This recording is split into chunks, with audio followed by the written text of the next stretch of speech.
Very good morning students. Today we are here with another topic from chapter 5th legislature. Previous videos में हमने जो functions of parliament and the functions of Lok Sabha and Rajya Sabha we have already done. In this video we are going to discuss how does the parliament make laws, यानी कि जो parliament है हमारी जो legislature है वहाँ पर कानून क्या प्रोसीजर होता है कि किस तरीके से कानून जो है बनते हैं। क्योंकि प्रीवियस वीडियो में हमने स्पेशल पावर स्टडी की थी राज्यसभा की और पावर स्टडी की थी लोकसभा की। एक कंपैरिजन हमने दोनों में देखा था कि दोनों को ही कानून बनाने की पावर है, लेकिन जो ज़्यादा पावर दी गई है वो हमारी लोकसभा के पास कंसिस्ट करती है। नेक्स्ट है how does the parliament make laws. अब कानून बनने का जो प्रोसीजर है वो हम देखते हैं। स्टूडेंट देखिए, बहुत इंपॉर्टेंट क्वेश्चन है और अब जनरल अवेयरनेस के लिए भी बहुत ज़रूरी है कि हमें पता होना चाहिए कि हमारे देश में कानून कैसे बनते हैं। The basic function of any legislature is to make laws for its people. Students, जो भी कानून हमारे यहाँ पे जो भी बनते हैं, जो एक प्रोसेस होता है वो किन के लिए प्रोसेस किया जाता है, कानून किसके लिए बनाए जाते हैं, लोगों के लिए बनाए जाते हैं। क्योंकि जो रिप्रेजेंटेशन होता है वो लोगों का ही होता है। हमारी जो पार्लियामेंट में रिप्रेजेंटेशन होता है वो देश की जनता का ही होता है, तो ऑब्वियस है कि कानून जनता के लिए ही बनाए जाते हैं। A definite procedure is followed in the process of making law. इसके लिए एक बहुत ही जो प्रोसीजर किया जाता है, एक प्रोसीजर होता है, एक प्रक्रिया होती है जिससे कि कानून बनता है। ऐसे ही नहीं होता कि फटाफट से कोई भी कानून पार्लियामेंट में लाया और वो कानून की फॉर्म में हमारे सामने इनैक्ट हो गया, ऐसा नहीं होता है। एक प्रोसेस से गुजरना होता है। इस प्रोसेस में भी काफ़ी टाइम लगता है। कानून को बनाना भी पड़ता है, जो कि मैंने आपको प्रीवियस वीडियोज़ में बता दिया है। Some of the procedures of law making are mention in the constitution. कुछ प्रोसीजर ऐसे होते हैं कि जो कॉन्स्टिट्यूशन में ऑलरेडी मेंशन है कि इस तरीके से ये कानून बनाया जाएगा, लेकिन कुछ ऐसे होते हैं जो टाइम के साथ साथ इवोल्व किए जाते हैं। जैसे बातचीत के द्वारा इवोल्व किए जाते हैं उनको कि ये प्रोसेस जो है इस तरीके से भी कानून बनाया जा सकता है। Follow a bill through the legislative process and you will clearly see the law making process. आप देखेंगे कि ये जो एक चार्ट आपकी बुक में बनाया गया है, आप इसमें वो प्रोसेस देखेंगे कि कानून कैसे बनता है, और इससे पता चलेगा कि कानून जो है वो बहुत ही टेक्निकल प्रोसेस जो है बनने का, वो बहुत ही टेक्निकल है और बहुत टफ भी है। तो देखिए स्टूडेंट, ये एक चार्ट बना हुआ है आपकी बुक में। इस चार्ट के थ्रू हम अंडरस्टैंड करेंगे कि कैसे कानून बनता है। तो सबसे पहले जो कानून बनता है उसमें किस चीज़ का ध्यान रखा जाता है, सबसे पहले मैंने आपको बता दिया था पीपल्स इनपुट्स, यानी कि जो लोगों के लिए कानून बनता है तो ऑब्वियस है उसमें ये देखा जाता है कि किस चीज़ की नीड है लोगों को, किस एस्पेक्ट के ऊपर कानून बनना चाहिए, कौन सा ऐसा फील्ड है जिसमें इस कानून की ज़रूरत है, लोगों को इसकी ज़रूरत है।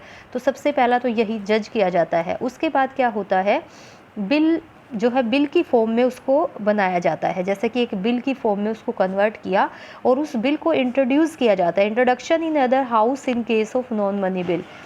उस बिल को इंट्रोड्यूस किया जाता है पार्लियामेंट के किसी भी हाउस में अगर वो नॉन मनी बिल है। ध्यान रखना स्टूडेंट, जो मनी बिल होता है उसको सिर्फ और सिर्फ लोकसभा में इंट्रोड्यूस किया जाता है। जो नॉन मनी बिल होता है उसको पार्लियामेंट के किसी भी हाउस में इंट्रोड्यूस किया जा सकता है। तो जिस तरीके से उसको इंट्रोड्यूस किया जाता है उसके बाद क्या होता है, बिल सेंड टू कमिटी और discuss in the house itself. Bill को या तो किसी रिकमेंडेशन के लिए कमेटीज़ होती हैं बहुत सारी, हर एक डिपार्टमेंट की कमेटी होती है, उसके पास भेज दिया जाता है डिस्कस के लिए, या फिर उसको हाउस में डिस्कस किया जाता है। जिस पर्टिकुलर हाउस में उसको इंट्रोड्यूस किया गया तो वहाँ पर उसका डिस्कशन होता है उसके बारे में। उसके बाद अगर कमेटी को दे दिया गया है तो कमेटी जो है वो अपनी रिपोर्ट देती है। रिपोर्ट देने के बाद क्या होता है, हाउस में और may not accept the report. House उसको एक्सेप्ट भी कर सकता है और एक्सेप्ट भी नहीं कर सकता। अगर उसको लगता है कि ये कानून जो है, ये बिल है, ये बिल्कुल ठीक नहीं है, अगर अपोजिशन को लगता है, किसी को भी लगता है उसमें से, तो वो उसको डिपेंड करता है कि उसको एक्सेप्ट करे या ना एक्सेप्ट करे। उसके बाद स्टूडेंट डिटेल डिस्कशन होता है उस बिल के ऊपर, बहुत ही डिटेल में डिस्कशन होता है। पार्लियामेंट के मेंबर्स को बुलाया जाता है, उसके ऊपर एक डिबेट रखी जाती है। उसके बाद क्या होता है, बिल इज़ एक्सेप्टेड और रिजेक्टेड। उसके बाद बिल को या तो एक्सेप्ट किया जाता है या उसको रिजेक्ट किया जाता है एक हाउस के द्वारा। उसके बाद उसी बिल को, सेम बिल को दूसरे हाउस में सेंड कर दिया जाता है। दूसरे हाउस में सपोज़ करो अगर राज्यसभा में पहले भेजा है, अगर वो नॉन मनी बिल है तो उसके बाद उसको लोकसभा में भेजा जाता है। अगर लोकसभा में पहले इंट्रोड्यूस किया है तो उसको राज्यसभा में भेजा जाता है। अदर हाउस अप्रूव्स और गिव्स रिकमेंडेशन, जो दूसरा हाउस है वो या तो उसको अप्रूव कर सकता है, पास कर सकता है, या अपनी कुछ सजेशन दे सकता है, अपनी कुछ रिकमेंडेशन देता है। उसके बाद अगर फिर भी एक कंट्रोवर्सी बनी रहती है बिल पर, मतलब किसी भी हाउस, जो दूसरा हाउस है वो एग्री नहीं करता या हाउस के कुछ मेंबर एग्री नहीं करते हैं बिल के ऊपर, तो पार्लियामेंट में एक जॉइंट सेशन बुला लिया जाता है। यानी दोनों ही जो हाउसेस हैं उनके मेंबर्स को बुला लिया जाता है, दोनों ही हाउसेस का एक जॉइंट सेशन बुला लिया जाता है। अगर ज़रूरत पड़ती है कि बहुत ज़्यादा कंट्रोवर्सी क्रिएट हो रही है तो प्रेसिडेंट क्या करते हैं कि दोनों हाउसेस का एक जॉइंट सेशन बुला लेते हैं। उसके बाद जैसे ही बिल बनता है, बिल जो है वो बिल कन्वर्ट होता है कानून की फॉर्म में, उसके बाद उसको अप्रूवल के लिए प्राइम मिनिस्टर के पास भेजा जाता है। प्रेसिडेंट अप्रूव्स और सेंड बैक फॉर रिकंसिडरेशन। यहाँ पर भी प्रेसिडेंट का रोल काफ़ी इंपॉर्टेंट होता है। अगर प्रेसिडेंट को लगता है कि ज़्यादा डिबेटेबल नहीं है, सही है कानून, तो उसको पास आउट कर देते हैं। और अगर प्रेसिडेंट को भी लगता है कि इसमें एक नीड है, एक रिकमेंडेशन की ज़रूरत है, तो वो रिकंसिडरेशन के लिए फिर से जो हाउसेस हैं उनके पास उस कानून को भेज देते हैं कि इस पे दोबारा से डिस्कस कीजिए, दोबारा से डिबेट कीजिए। तो इस तरीके से एक प्रोसेस होता है कानून का, और उसके बाद जो बिल होता है वो कानून बनता है। तो स्टूडेंट, आई होप आपको समझ आ गया होगा। और प्रीवियस वीडियो में भी मैंने आपको बता दिया था कि देखिए जो मनी बिल होता है, मैं आपको वैसे समझा रही हूँ, ये मनी बिल हमेशा लोकसभा में इंट्रोड्यूस किया जाता है। लोकसभा में इंट्रोड्यूस करने के बाद उसको राज्यसभा में भी भेजा जाता है, लेकिन राज्यसभा उसको 14 डेज से ज़्यादा नहीं रख सकती अपने पास, और 14 डेज़ में अपनी कोई रिकमेंडेशन दे सकती है, कोई सजेशन दे सकती है, लेकिन 14 डेज़ के बाद वो अपने आप ही ऑटोमेटिकली जो है वो पास हो जाता है राज्यसभा से, और फिर वो प्रेसिडेंट के पास चला जाता है अप्रूवल के लिए।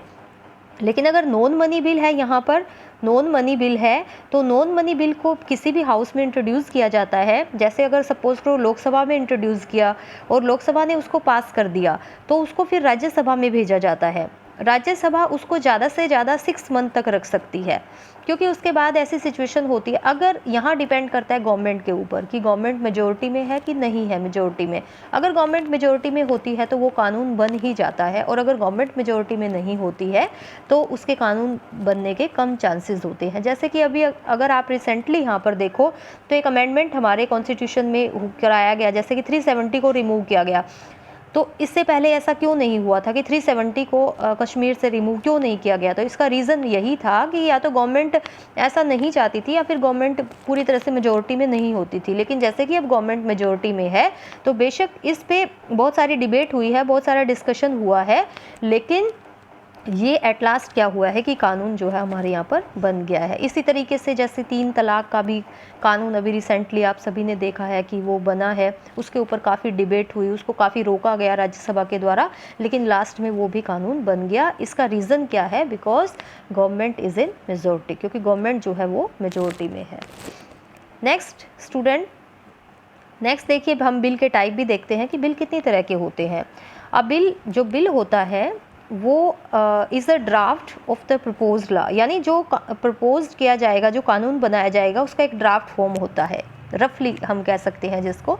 There can be different type of bills, बहुत तरह के बिल्स होते हैं। देखो अगर कोई अगर कोई मिनिस्टर नहीं है मिनिस्ट्री में, जैसे कि काउंसिल ऑफ मिनिस्टर्स होते हैं, हमारी एक जो कैबिनेट होती है, अगर ऐसा कोई व्यक्ति नहीं है और वो एक बिल को प्रपोज कर रहा है, इंट्रोड्यूस कर रहा है, it is called private members bill. इसको प्राइवेट मेंबर्स बिल कहा जाता है, क्योंकि वो हमारी कैबिनेट में नहीं है। A bill proposed bye a minister, अगर एक मिनिस्टर के द्वारा बिल प्रपोज किया जाता है तो डिस्क्राइब एज गवर्नमेंट बिल, तो उसको गवर्नमेंट बिल कहा जाता है, सरकारी बिल उसको हम कहते हैं। याद रखना, अगर कोई मिनिस्टर किसी बिल को इंट्रोड्यूस नहीं कर रहा है तो वो प्राइवेट बिल की तरह माना जाता है, और अगर कोई मिनिस्टर किसी बिल को इंट्रोड्यूस कर रहा है तो वो गवर्नमेंट बिल माना जाता है। अब let us now see the different stages in the life of a bill. अब हम देखते हैं कि बिल के टाइप्स एक तरह से कितने होते हैं। जैसा कि अभी आपको बताया, प्राइवेट मेंबर्स बिल होता है, गवर्नमेंट बिल होता है, इसी में नॉन मनी बिल होता है और मनी बिल होता है। जो मनी से रिलेटेड कानून बनाने का जो ड्राफ्ट तैयार किया जाता है, जो बिल का जो ड्राफ्ट तैयार किया जाता है वो मनी बिल कहलाता है। इसमें हमारे बजट्स वगैरह सब शामिल हो गए। नॉन मनी बिल वो होता है जिसमें मनी से रिलेटेड कोई बात नहीं होती, कोई सोशल टॉपिक के ऊपर कोई कानून बनना है, कोई सोशल एस्पेक्ट लिया है या कोई प्रॉब्लम है जिसको सुलझाना है या कोई अमेंडमेंट करना है, तो इस तरीके के बिल को हम नॉन मनी बिल कहते हैं। उसके बाद ऑर्डिनरी बिल, बिल्कुल एक साधारण बिल भी होता है जो सिंपली लेके आना होता है, गवर्नमेंट में बनाना होता है, उसको हम ऑर्डिनरी बिल कहते हैं। जिसको कि हमने अभी जैसे देश में कोई नया कानून बनाना है, किसी नए कानून की नीड है। देखो स्टूडेंट, जब हमारा देश आज़ाद हुआ 1947 में और हमारा कॉन्स्टिट्यूशन बना, तो उस टाइम हमने वही टर्म्स अपने कॉन्स्टिट्यूशन में रखी थी जिनकी उस टाइम पे हमें नीड थी। लेकिन जैसे जैसे टाइम चेंज हो रहा है तो हमें हमारी जो सिचुएशन चेंज हो रही है, हमारे देश की जो स्ट्रक्चर है वो चेंज हो रहा है, लोगों की ओपिनियन चेंज हो रही है, तो हमें टाइम टू टाइम कानून की ज़रूरत पड़ती है। तो उनको हम ऑर्डिनरी बिल कहते हैं, ऑर्डिनरी कानून हम कहते हैं। साधारण कानून बनाने हैं तो उसको ऑर्डिनरी कानून कहा जाता है।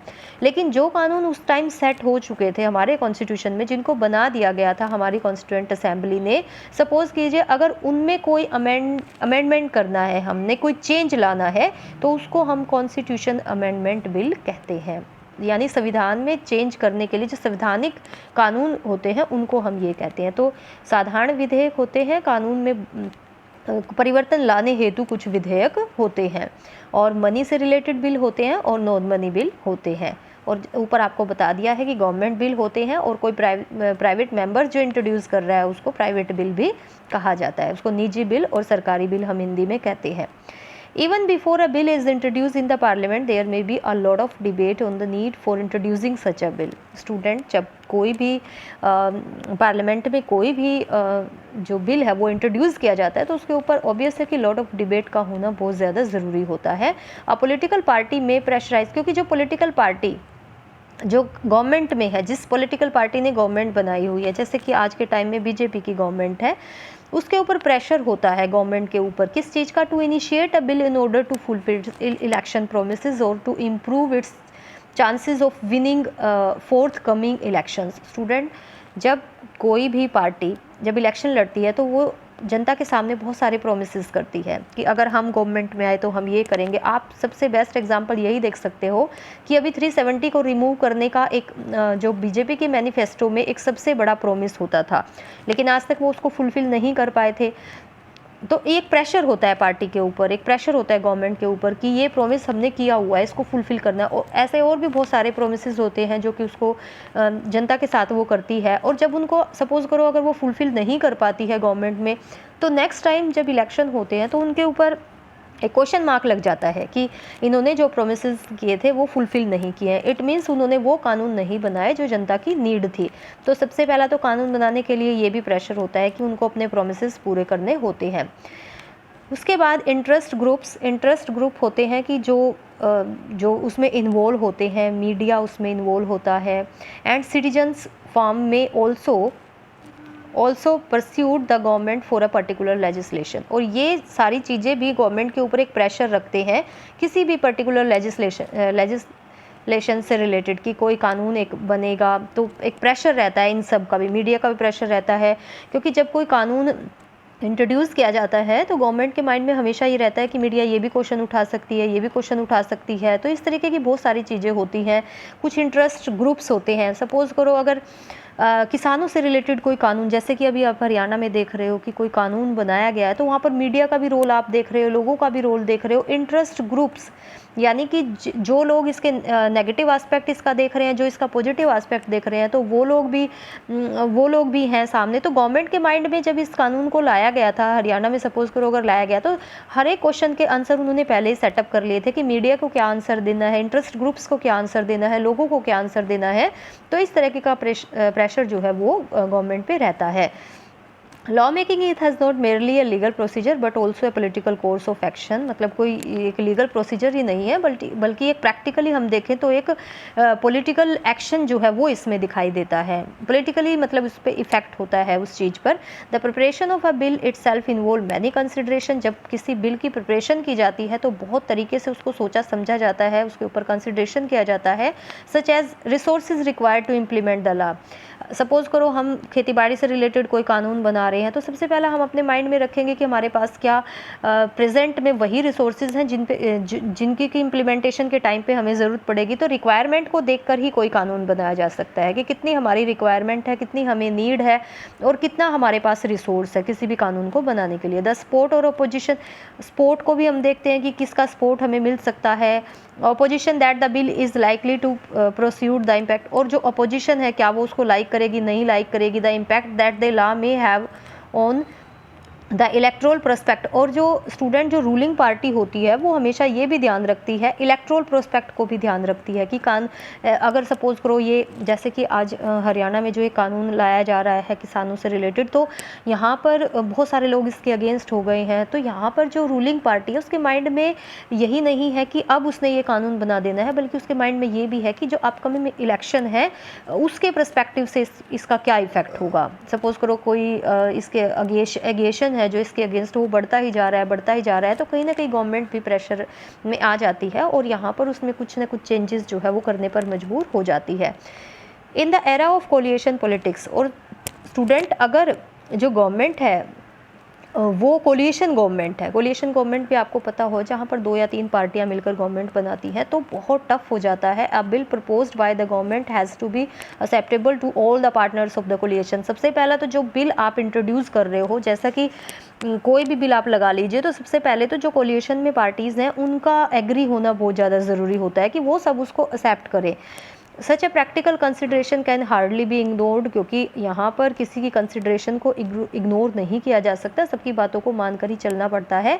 The cabinet consider all these before arriving at a decision to enact a law, मतलब सबसे पहले तो कैबिनेट की कंसिड्रेशन का होना ज़रूरी होता है। जो मिनिस्टर्स होते हैं सबकी जो एग्रीमेंट होता है वो होना ज़रूरी होता है, जबकि उस कानून बनने से पहले मतलब उसमें उनका इन्वॉल्व होना सबसे ज़्यादा ज़रूरी होता है। सपोज़ करो हमने कोलिएशन गवर्नमेंट बना ली, 2-3 पार्टी की कोलिएशन गवर्नमेंट है और एक पार्टी का जो मिनिस्टर है उसको आपने एक मिनिस्ट्री में एक डिपार्टमेंट दिया हुआ है और आप कोई कानून बना रहे हैं, लेकिन वो मिनिस्टर उस चीज़ के लिए एग्री नहीं करता है, तो यहाँ पर कंट्रोवर्सी क्रिएट हो जाती है, वो कानून नहीं बन पाएगा। इसके लिए सबसे पहले सभी जो मिनिस्टर्स होते हैं उनके एग्रीमेंट लेना मतलब बहुत ज़्यादा ज़रूरी होता है। The draft of any bill is prepared by the concern ministry, उसके बाद जो कंसर्न मिनिस्ट्री है उसका ड्राफ्ट प्रिपेयर किया जाता है। जैसे कि अगर फाइनेंस से रिलेटेड कोई कानून बन रहा है तो जो फाइनेंस मिनिस्ट्री है वो उस पर कंसर्न करेगी, या रेलवे से रिलेटेड कोई तो रेलवे मिनिस्ट्री उस पर कंसर्न करेगी। खेतीबाड़ी से रिलेटेड अगर कोई कानून बन रहा है तो एग्रीकल्चर डिपार्टमेंट उस पर कंसर्न करेगा। महिलाओं से रिलेटेड कोई बन रहा है तो कोई कानून बन रहा है तो वुमेन एंड चाइल्ड वेलफेयर जो डिपार्टमेंट है वो उस पर कंसर्न करेगा। जैसे कि हमने अगर मैरिज की जो एज है उसको बढ़ाना है, अगर 18 ईयर से 21 ईयर करना है, तो देखो लॉ मिनिस्ट्री का ये काम होता है, लेकिन उसमें वुमेन एंड चाइल्ड वेलफेयर जो डिपार्टमेंट है उसको भी इन्वॉल्व किया जाता है, उसके भी सजेशन इसमें लिए जाते हैं। Within the parliament a bill may be introduce in the Lok Sabha और Rajya Sabha by a member of the house. आप सबको पता है कि जो कानून है, जो बिल है वो किसी भी हाउस में इंट्रोड्यूस किया जाता है, सिर्फ मनी बिल को छोड़कर। A money bill can be introduce only in Lok Sabha, ये बात आपने हमेशा ध्यान रखनी है। One pass there it is sent to the Rajya Sabha, अगर वो लोकसभा में पास हो जाता है आफ्टर दैट उसको राज्यसभा में भेजा जाता है। A large part of the discussion on the bill take place in the committees, उसके बाद उसका जो बहुत सारा पार्ट तो उसका जो कमेटीज़ होती हैं जो उसको प्रिपेयर करती है वहीं पर डिस्कस हो जाता है। The recommendation of the committee is then sent to the house. अब जो कमेटी रिकमेंडेशन देती है, स्टूडेंट जो देखिए जैसे कोई कानून बन रहा है उसके लिए एक स्पेशल कमेटी होती है जिसमें कि बहुत ही अच्छे वेल क्वालिफाइड ऑफिसर्स जो है वो अपॉइंट किए जाते हैं। ये ऑफिसर सपोज करो कोई कानून लेके आ रही है गवर्नमेंट, तो उस कमेटी को भेजा जाता है कि आप देखिए क्या ये कानून सही है, क्या जो आंकड़े इसमें दिए गए हैं क्या वो सही हैं, क्या इतना रिसोर्स हमारे पास है जो कि इस कानून बनाने के लिए ज़रूरत है, सपोज़ कीजिए इतना पैसा हमारे पास है, क्या ये नीड है, इसकी क्या नीड है। तो ये सारी चीज़ें होती हैं, ये रिकमेंडेशन में होती है, तो कमेटी के पास इसको भेजा जाता है। That is why committee are referred to as miniature legislature. इसलिए जो कमेटीज़ होती है ना उनको मिनिएचर लेजिस्लेचर भी कहा जाता है। जैसे कि लेजिस्लेचर है हमारी जहाँ जो कानून बनाती है, तो कमेटीज़ भी एक मिनिएचर लेजिस्लेचर की तरह है। तो 1 मार्क्स में ये भी पूछ लेते हैं कई बार। This is the second stage in the law making process, ये सेकेंड स्टेज होती है। इंट्रोड्यूस करने के बाद उसको कमेटी में भेजना डिस्कशन के लिए। In the third and final stage the bill is voted upon, उसके बाद उस पर वोट होती है, जो भी मेंबर्स होते हैं पार्लियामेंट के वो अपनी वोट डालते हैं। If a non money bill is passed by one house it is send to other house, अगर नॉन मनी बिल है कोई, वो एक हाउस में पास हो जाता है तो दूसरे हाउस में भेज दिया जाता है, where it goes through exactly the same procedure, जहाँ पर उसका सेम प्रोसीजर होता है। वो हाउस के जो मेंबर्स हैं वो भी उस पर डिस्कस करते हैं, उसको कमेटी के पास भेजते हैं और फिर उसको वापस लाया जाता है। As you know, a bill has to be passed by both houses for enactment. Student, कानून जो बिल होता है उसका पास होना बहुत ज़रूरी होता है दोनों हाउसेज के द्वारा, अगर उसको कानून बनना है। If there is disagreement between the two houses on the proposed bill, attempt to made to resolve it through joint session. ये मैं आपको स्टार्टिंग में चार्ट के थ्रू बता चुकी हूँ कि अगर डिसएग्री करते हैं कोई भी हाउस तो उसके लिए जॉइंट सेशन बुला लिया जाता है, यानी कि दोनों ही हाउसेस को इकट्ठे बुला लिया जाता है डिस्कशन के लिए, ताकि उस टॉपिक पर डिस्कशन हो सके।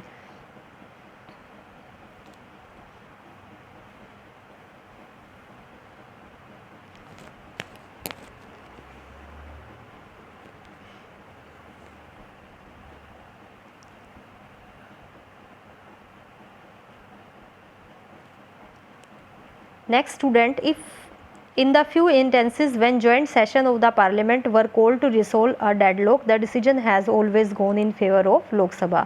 स्टूडेंट, अगर जॉइंट सेशन में भी कोई प्रॉब्लम आती है या कोई जो डिसएग्रीमेंट दिखता है तो उसके बाद भी जो लोकसभा है उसी का डिसीजन जो है माना जाता है, मतलब जो डिसीजन होता है वो हमेशा लोकसभा के फेवर में जाता है। If it is money bill, अगर वो मनी बिल है, the Rajya Sabha can either approve the bill और suggest changes but can not reject it. अगर वो मनी बिल है तो राज्यसभा सिर्फ अपनी उसको अप्रूव कर सकती है, अपने सजेशन दे सकती है, लेकिन उसको रिजेक्ट नहीं कर सकती। और 14 डेज़, मैंने आपको ये ऊपर सब बता दिया है अभी कि सिर्फ 14 डेज़ तक वो रख सकती है। The bill is deemed to have been passed, और उसको मतलब एक तरह से पास ही माना जाता है। Amendments to the bill suggested by Rajya Sabha may और may not be accepted by the Lok Sabha. Suppose कीजिए अगर कोई मनी बिल है और 14 डेज़ तक राज्यसभा उसको अपने पास रखती है और वो अपने सजेशन भी देती है उसमें कि नहीं ये चेंजेस होने चाहिए, तो ये डिपेंड करता है लोकसभा पर कि ये जो सजेशन है वो माने या ना माने। तो एट लास्ट हम यही देखते हैं कि जो मेन पावर होती है कानून बनाने की वो लोकसभा के पास होती है। When a bill is passed by both houses, it is sent to the president for his assents. तो जैसे ही बिल जो पास होता है वो प्रेसिडेंट के पास पहुंच जाता है उनकी सहमति के लिए। The ascent of the president results in the enactment of a bill into law. और जो एसेंट्स होती है, प्रेसिडेंट की जो सहमति होती है, उसके बाद वो बिल जो है कानून बन जाता है। तो स्टूडेंट, ये एक प्रोसीजर है हमारे देश में कानून बनने का। आपको ये पता होना चाहिए, ये आपकी जनरल अवेयरनेस के लिए भी बहुत इंपॉर्टेंट है। हमें पता होना चाहिए कि हमारे लिए जो कानून बनते हैं वो किस प्रोसीजर से बनते हैं, और सपोज़ करो अगर हमें उनमें कोई सजेशन, कोई रिकमेंडेशन चाहिए तो हम किस तरीके से गवर्नमेंट तक अपनी अप्रोच कर सकते हैं, अपनी जो सजेशन है वो पहुंचा सकते हैं। नेक्स्ट हमारा टॉपिक, जैसे कि हम लेजिस्लेचर स्टूडेंट पढ़ रहे हैं, तो लेजिस्लेचर मींस पार्लियामेंट, तो पार्लियामेंट एग्जीक्यूटिव पर कैसे कंट्रोल करती है। बहुत ही इंपॉर्टेंट टॉपिक है और बहुत इजी टॉपिक है। एग्जीक्यूटिव होती है हमारी गवर्नमेंट और पूरी पार्लियामेंट उस पर किस तरीके से कंट्रोल रख सकती है, ये हम नेक्स्ट वीडियो में स्टडी करेंगे। आई होप आपको टॉपिक क्लियर हो गया होगा। उसके बाद भी अगर आपको कुछ पॉइंट क्लियर नहीं होते हैं, कोई वर्ड आपको क्लियर नहीं होता है, तो आप मैसेज के थ्रू पूछ सकते हैं। Thank you.